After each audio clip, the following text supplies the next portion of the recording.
Bismillahirrahmanirrahim. Assalamualaikum warahmatullahi wabarakatuh. Perkenalkan, nama saya Muhammad Ali Hasin, mahasiswa Universitas Muhammadiyah Yogyakarta, Fakultas Agama Islam, Prodi Komunikasi Penyiaran Islam. Nah, pada kesempatan kali ini saya akan mempresentasikan tugas akhir dari makalah saya dalam matkul Sejarah Dakwah Klasik. Baik, pada tugas akhir kali ini saya mengangkat tema, yaitu dengan tema urgensi sejarah Islam di Nusantara untuk meningkatkan kepribadian siswa. Nah, sejarah Islam, khususnya sejarah Islam di Nusantara belakangan ini dianggap suatu yang memang dipandang sebelah mata. Padahal sejarah Islam di Nusantara sendiri itu sangatlah penting bagi masyarakat Nusantara itu sendiri. Nah, ditambah lagi dengan pelajaran sejarah yang dipelajari di sekolah-sekolah, banyak yang tidak sesuai dengan fakta sejarah yang ada dan cenderung mengecilkan peran itu sendiri. Salah satunya adalah sejarah maksudnya Islam ke Nusantara yang dipelajari di sekolah-sekolah adalah pada abad ke-13 Masehi yang ditandai dengan berdirinya Kerajaan Samudra Pasai. Padahal tidaklah mungkin Islam secepat itu mendirikan kerajaan. Artinya ada proses terlebih dahulu untuk mendirikan kerajaan. Baru setelah Islam itu sendiri berkembang, lalu bisa dimasuk akal jika Islam mendirikan kerajaan atau kekuasaan politik. Artinya ada kekeliruan yang nyata di pelajaran-pelajaran sekolah antara masuk dan berkembangnya Islam di Nusantara Indonesia ini. Nah, seharusnya pada abad ke-7 Masehi, tapi dituliskan pada abad ke-13 Masehi. Oleh karena itu, saya mengangkat pendapat dari Ahmad Mansur Suryanegara yang menyatakan bahwa Islam masuk pada abad ke-7 Masehi, seperti itu. Nah, jenis penelitian ini adalah penelitian kualitatif dalam bentuk penelitian pustaka. Nah, sejarah Islam di Nusantara menurut Ahmad Mansur Suryanegara adalah dimulai ketika orang Islam pertama kali memasuki Nusantara, yaitu terjadi pada abad ke-7 Masehi berdasarkan catatan Cina dan juga pendapat yang lain. Kemudian masuknya Islam ke Nusantara yaitu melalui jalur perdagangan dan dibawa oleh orang-orang Arab yang berniaga di Nusantara. Barulah ketika abad ke-13 Masehi terjadilah perkembangan Islam yang ditandai dengan munculnya berbagai kerajaan Islam seperti Kerajaan Samudra Pasai, seperti itu. Nah, pada pembahasan kali ini saya akan menekan yang pertama, yaitu sejarah Islam di Nusantara. Yaitu yang pertama ada pengertian sejarah Islam. Nah, dalam Kamus Umum Bahasa Indonesia, sejarah adalah kejadian peristiwa yang benar-benar terjadi pada masa lampau atau peristiwa penting yang benar-benar terjadi. Nah, sejarah adalah rekonstruksi masa lalu, yaitu merekonstruksi apa saja yang sudah dipikirkan, dikerjakan, dilakukan, disarankan, dan dialami oleh orang. Namun perlu ditegaskan bahwa membangun masa lalu bukan untuk kepentingan masa lalu itu sendiri. Nah, sejarah mempunyai kepentingan untuk masa kini dan bahkan untuk masa yang akan datang. Dari pengertian demikian, kita dapat mengatakan bahwa yang dimaksud dengan sejarah Islam adalah peristiwa-peristiwa atau kejadian-kejadian yang sesungguh-sungguhnya terjadi yang seluruhnya berkaitan dengan agama Islam. Selanjutnya, karena agama Islam itu luas cangkupannya, sejarah Islam pun menjadi luas cangkupannya. Di antara cangkupannya itu ada yang berkaitan dengan sejarah proses pertumbuhan, perkembangan, dan penyebarannya, tokoh-tokoh yang melakukan pengembangan dan penyebaran agama Islam tersebut, sejarah kemajuan dan kemunduran yang dicapai umat Islam dalam berbagai bidang, seperti dalam bidang ilmu pengetahuan, agama, umum, kebudayaan, arsitektur, politik, pemerintahan, peperangan, pendidikan, ekonomi, penelitian, dan lain sebagainya. Nah, kita masuk ke pembahasan yang kedua, yaitu adalah teori-teori maksudnya Islam ke Nusantara. Nah, di sini ada beberapa teori, di antara lain yaitu ada teori Gujarat yang mengatakan bahwa Islam masuk Indonesia berasal dari Gujarat, India. Nah, teori ini dituliskan oleh sejarawan Belanda Snoek Huygens dan J. Pinnepel. Menurut teori ini, Islam masuk ke Indonesia pada awal abad ke-13 Masehi melalui perdagangan Gujarat yang datang. Kemudian yang kedua ada teori Mekah, yaitu Profesor Dr. Buya Hamka. Nah, Profesor Dr. Buya Hamka sendiri dalam seminar masuknya agama Islam ke Indonesia yang diselenggarakan di Medan pada tahun 1963 lebih menggunakan fakta yang diangkat dari berita Cina, yaitu dari dinasti Tang. Adapun waktu masuknya agama Islam ke Nusantara Indonesia yaitu pada abad ke-7 Masehi. Di dalam berita Cina tersebut dituturkan dan ditemuinya daerah hunian wirausahawan Arab Islam di daerah pantai barat Sumatera. Maka disimpulkan Islam masuk dari daerah asalnya Arab dibawa oleh wiraniagawan Arab. Sedangkan Kesultanan Samudra Pasar yang didirikan pada tahun 1275 Masehi atau pada abad ke-13 Masehi bukan awal masuknya agama Islam, melainkan yaitu perkembangan agama Islam itu sendiri. Yaitu teori selanjutnya ada teori Persia, Profesor Dr. Hussein Jayadiningrat, dan teori selanjutnya yaitu ada teori Cina, Profesor Dr. Slamet Mulyana. Nah, Profesor Dr. Slamet Mulyana ini dalam runtuhan kerajaan Hindu Jawa dan timbulnya negara-negara Islam di Jawa tidak hanya berpendapat Sultan Demak adalah peranakan Cina, namun juga menyimpulkan bahwa Wali Songo adalah peranakan Cina. Pendapat ini bertolak dari kronik Lenteng Sampohong seperti itu, karena dalam teorinya yaitu mengatakan bahwa bukan hanya peranakan Cina saja, orang-orang Cina saja yang menggunakan nama Cina, tapi dari walaupun orang yang bukan Cina akan dinamakan dengan nama Cina. Kemudian yang selanjutnya ada teori waktu masuknya Islam ke Nusantara. Nah, yang pertama ada Syekh Syamsuddin Ubaidillah Muhammad bin Thalib Imam Syaki. Nah, walaupun dalam teori beliau mengatakan walaupun Rasulullah SAW telah wafat pada 11 Hijriah atau 632 Masehi, namun hubungan niaga terus berjalin antara Khulafaur Rasyidin dengan negara-negara non-muslim di luar wilayah Jazirah Arabia atau dengan Nusantara Indonesia, seperti yang disediakan pada masa Khalifah ketiga Utsman bin Affan, yaitu mengutuskan utusannya ke Cina. Kesempatan kunjungan utusannya ke Cina dimanfaatkan untuk mengarahkan kontak perdagangan dengan Nusantara Indonesia.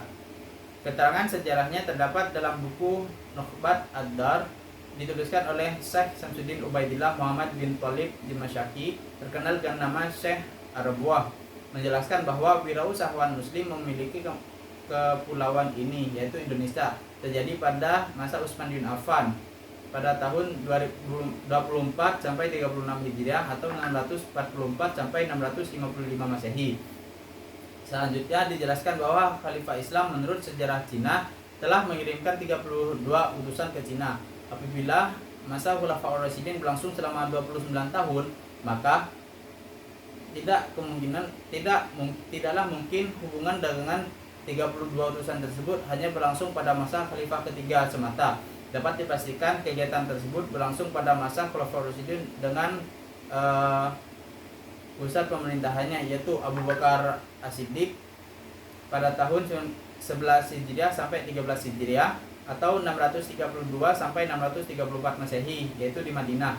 Umar bin Khattab pada tahun 13 sampai 24 Hijriah atau 634 sampai 644 Masehi, yaitu di Madinah. Kemudian dilanjutkan oleh Utsman bin Affan pada tahun 24 sampai 36 Hijriah atau 644 sampai 656 Masehi, yaitu di Madinah. Kemudian yang terakhir dilanjutkan oleh Ali bin Abi Thalib pada tahun 36 sampai 41 Masehi sampai tahun 41 Hijriah atau 656 sampai 661 Masehi, yaitu di Kufah. Nah, tentu 32 kali pengiriman utusan niaga dari seluruh khilafah itu singgah ke Indonesia, sebab satu-satunya jalan yang mudah untuk sampai di Cina adalah melalui Nusantara Indonesia ini, begitu. Kemudian yang kedua yaitu ada teori dari J.C. Van Leur dan Thomas W. Arnold. Nah, J.C. Van Leur dalam Indonesia Fact Study dengan mendasarkan berita Cina dari dinasti Tang menetapkan bahwa pada tahun 674 Masehi di pantai barat Sumatera telah terdapat atau hunian Arab Islam yang menetap di sana. Kemudian Thomas W. Arnold juga menyatakan hal serupa bahwa sudah ada wirausahawan Arab yang sudah menetap di pantai Sumatera bagian barat, seperti itu. Kemudian ada teori dari Dr. Andes Ibrahim Bukhari. Demikian juga menurut keterangan Dr. Ibrahim Bukhari berdasarkan pada tulisan tahun yang tertulis di batu nisan seorang ulama Syekh Muhyiddin di Baros Tapanuli yang bertuliskan 48 Hijriah atau 470 Masehi. Maka dapat dipastikan Islam masuk ke Nusantara Indonesia pada abad ke-7 Masehi atau abad ke-1 Hijriah. Itu. Kemudian selanjutnya ada dari Buya Hamka pada tahun 675 Masehi. Buya Hamka mengatakan bahwa telah datang utusan dari Arab ke Pulau Jawa sekitar tahun 675 ke Kaliangga. Nah, dalam peristiwa dinasti Tang juga diceritakan juga peristiwa datangnya utusan dagang dari Tache ke Kaliangga pada 674 Masehi. Adapun yang dimaksud dengan Tachi menurut Buya Hamka adalah Umayyah dengan kuat pemerintahannya di Damaskus pada tahun 41 sampai 133 Hijriah atau 661 Masehi sampai 750 Hijriah 50 Masehi, yang menjadi masalah di manakah posisi geografi Kaliangga tersebut. Nah, hanya disebutkan di Pulau Jawa saja. Ada kesan yang dimaksud dengan Pulau Jawa adalah Jawa Tengah, apalagi dengan banyaknya candi Hindu dan Buddha di Jawa Tengah. Bila Kaliangga sebagai kerajaan Hindu, maka pasti di Jawa Tengah. Tidak mungkin letak geografinya di Jawa Barat. Pendapat itu didasarkan karena di Jawa Barat hanya ada kerajaan Hindu Tarumanegara dan disusul oleh kerajaan Pajajaran. Apabila kita perhatikan pengembangan politik Hindu-Buddha yang dibangun oleh Sanjaya pada tahun 732 Masehi atau abad ke-8 Masehi, maka dapat diperkirakan posisi Kaliangga pada berita Cina pada tahun 674 Masehi tersebut bukan di Jawa Tengah melainkan yaitu di Jawa Barat, seperti itu. Nah, Profesor Buya Hamka sendiri tidak mempermasalahkan di mana letak geografi dari Kaliangga. Ia hanya berpendapat bahwa Kaliangga itu kerajaan Islam. Nah, hal ini ditinjau dari kisah hukuman potong kaki yang dilakukan oleh Ratu Sima terhadap anaknya dikarenakan menyentuh pundi emas yang diletakkan di simpang jalan. Kemudian yang selanjutnya yaitu ada dari Gujarat yang telah disebutkan seperti tadi. Nah, kemudian yang selanjutnya ada jalur masuk Islam ke Nusantara. Nah, jalur masuk Islam ke Nusantara juga di dalam berbagai aspek, yaitu yang pertama dalam perdagangan. Nah, dalam perdagangan adalah tahap yang paling awal yang ditaksirkan terjadi pada abad ke-7 Masehi. Hal tersebut sangat masuk di akal karena memang agama Islam memerintahkan untuk berniaga dan khususnya di masa awal Islam, masyarakat Islam berprofesi sebagai niagawan. Kemudian letak geografis Indonesia yang sangat strategis sebagai jalur perdagangan dan pelayaran di dunia pada masa silam telah mendorong proses masuk dan berkembangnya Islam di Nusantara. Para pedagang dari Gujarat, Arab maupun Persia datang ke kepulauan Indonesia selain untuk berniaga, sebagian lainnya juga membentuk perkampungan muslim yang pada akhirnya menjadi fondasi utama saluran islamisasi di Indonesia. Contoh perkampungan muslim misalnya bisa kita temukan di beberapa wilayah pesisir pantai timur Sumatera dan pantai utara Jawa, seperti di Pekojan, Jakarta Utara, seperti itu. Kemudian yang kedua ada dari jalur pernikahan. Nah, tahapan yang kedua adalah lewat jalur pernikahan. Jalur pernikahan ini adalah lanjutan dari tahapan yang pertama. Setelah masyarakat Islam sudah banyak yang bermukim disosialisasi dengan masyarakat pribumi, maka terjadilah pernikahan dengan masyarakat pribumi. Nah, dilihat dari aspek ekonomi, para pedagang muslim memiliki status sosial dalam ekonomi yang lebih baik dari kebanyakan penduduk pribumi.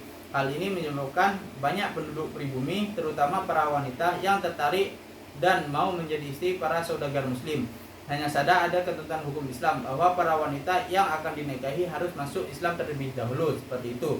Dengan proses perkawinan inilah banyak wanita pribumi yang masuk Islam, kemudian membentuk komunitas muslim, dan komunitas ini semakin berkembang sehingga makin banyak penduduk pribumi Nusantara yang masuk Islam.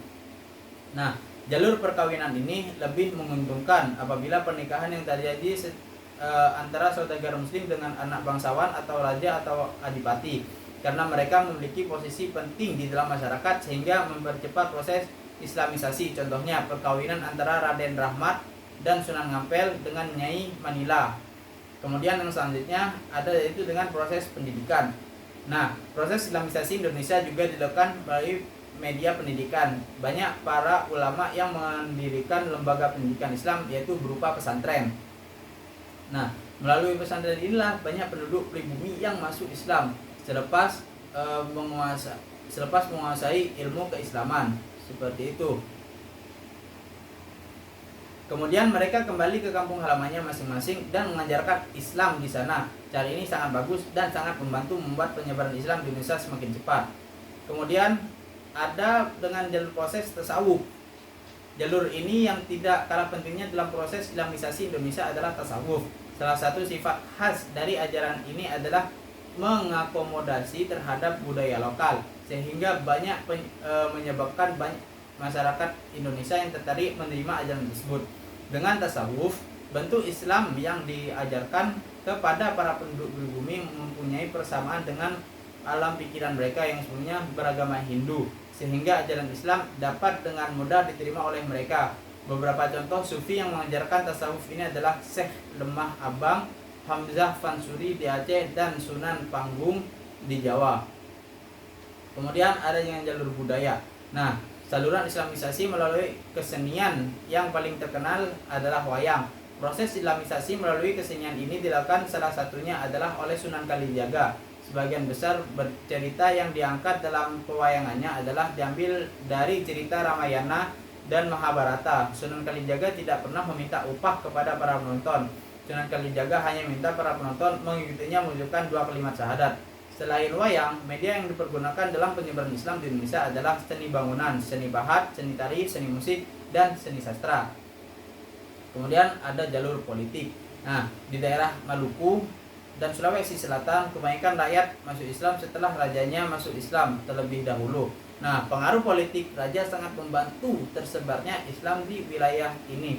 Jalur politik juga ditempuh ketika kerajaan Islam menaklukkan kerajaan non-Islam, baik di Sumatera, Jawa, atau Indonesia bagian timur, seperti itu. Kemudian kerajaan-kerajaan Islam di Nusantara, yaitu seperti yang kita kenal, yaitu ada kerajaan Samudra Pasai, kemudian ada kerajaan Demak, kemudian ada kerajaan Mataram, dan ada kerajaan Banten. Kemudian